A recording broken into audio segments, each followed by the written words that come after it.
हल्टुगाव division गौरां रेन्जनि रेन्जार मानिक बरुवा बिथांनि दैदेननायाव प्रमद ब्रह्मजों लोगोसे साब्रै आखाइजों बानायनाय अस्त्र लानानै मैहुर खालामग्रा सुबुंफ्रा गावखौ गथायदों।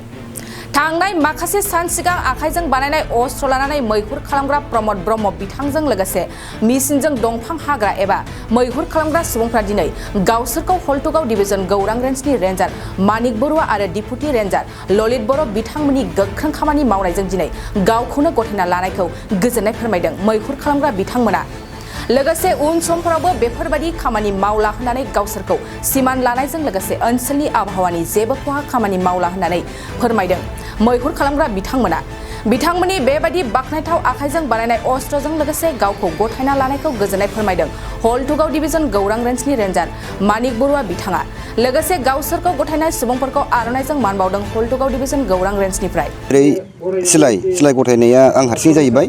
बेजों लोगोसे जेरै हन्डा मेसिन दंफां हाग्रा जोंनि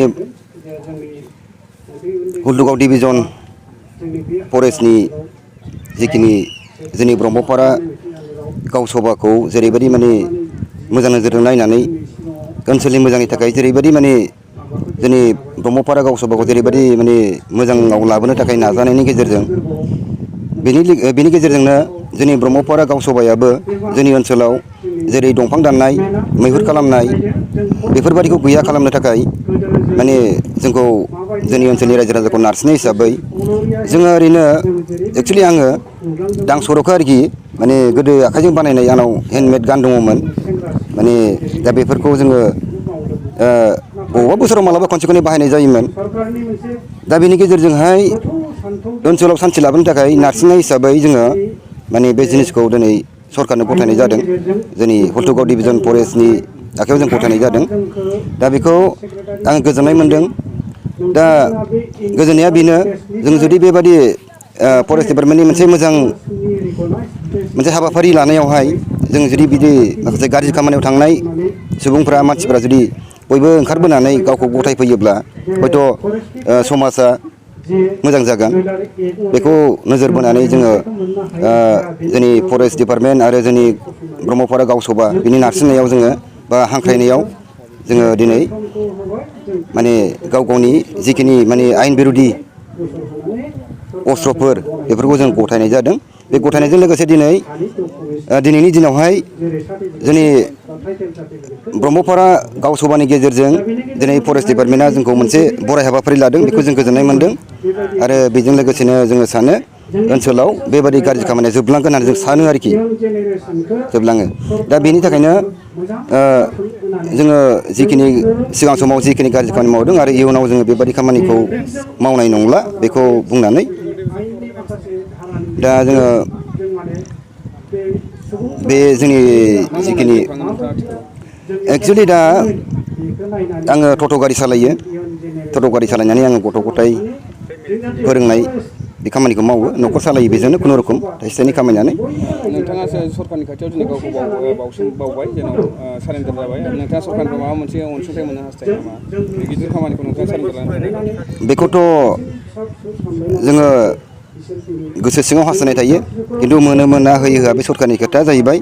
दा जोंहा बेवहाय मोनथारनांगौ होननानै जोंहा एथबां माने डिमान्ड गैया। दा जोङो जुदि जोंनि आयेन बेरेखा खामानिखौ जोङो सरकारनो गथायनायाव सरकारा जुदि माबा मोनसे अनसुंथाइ होयोबा जों बेखौ गोसो खुसि नाजावगोन आरो जों गोजोननाय मोनगोन।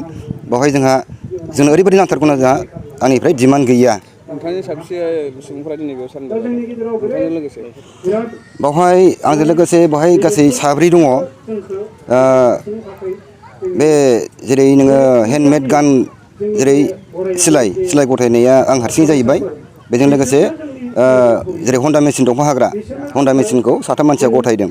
दा बेजों लोगोसे आंजों लोगोसे गासै साब्रै जोङो बेवहाय दा माने गावखौ गथायसननाय बे हाबाफारियाव आरोखि बेखिनि। जों बे ब्रह्मसभा गावसभानि आन्दाराव गौरां रेन्ज आरो गौरां बिएमसि बे मोनथामजों ज' जानानै बे ब्रह्मपारा गेवलां फोथाराव थांनाय समफोराव जानाखि इलिगेल जादोंमोन मैहुर खालामनाय दंफां दाननाय बिनि सोमोन्दै मोनसे एवारनेस आरो दंफां फुलि गायनाय आरो लोगोसे जाय सुबुंफ्रा जोंनि खावलायनाय लेखायै सारेन्डार जादोंमोन जेरै सारेन्डाराव आखाइजों बानायनाय सिलाइ आरो दंफां हाखावग्रा मेचिन बेफोरखौ जोंनो होदोंमोन। बिथांमोनखौ जों बरायनाय आखायाव लादोंमोन आरो थाङै थाङै दिनै जों बेयाव दंफां फुलि गायदों खमैबो 100 दाल आरो 4 मानसि दंमोन सारेन्डार खालामनाय। बिथांमोननोबो जों गथ' गथायनि लेखा फरायनायनि बेग, बिसिनोबो दख'ना बिदि आरो गय फुलि 10 दाल बिदि होनाय जादों। लोगोसे जों खावलायदोंमोन जाहाथे बे एरियानिफ्राय आरो दंफां बा मैहुर खालामनाय जायगायाव थाङा आरो बेबायदिनो रोखा-रोखायैनो बे ग्राम सभानि नाजानायाव दिनैसिमबो जों बे एरियानिफ्राय 13था गामिनिफ्राय हाग्रायाव थांनाय दंफां दाननायखौ जों नुनो मोनाखै आरो बेयाव जों बुजिनो मोननाय जोंनि सर्सनिफ्राय दासिम बे जायगानिफ्राय दंफां दाननाय रावबो थांथ'वाखै। मोनसे गोजोनथाव खौरां 2023-24 सोलोंथाइ बोसोरनि थाखाय 11-12 थाखोनि गोदानै मुं थिसननाय लानानै फैदों बाक्सा जिल्लानि सालबारि बाजारनि साखाथियाव थानाय सेन्ट जेभियार्स इंलिश स्कुला। देग्लाय बोसोरनिफ्राय सेन्ट जेभियार्स इंलिश स्कुलाव आर्ट्स आरो साइन्स आयदानि थाखाय गोदानै फरायसाफोरनि मुं थिसननाया दायो सोलिगासिनो। बे फरायसालियाव मुं थिसननाया बेसेन नाङै जागोन आरो डेभेलपमेन्ट फिसा 1000, दानफ्रोमबो टिउसन फिसा 1500 रांखौ फरायसानिफ्राय लानाय जागोन।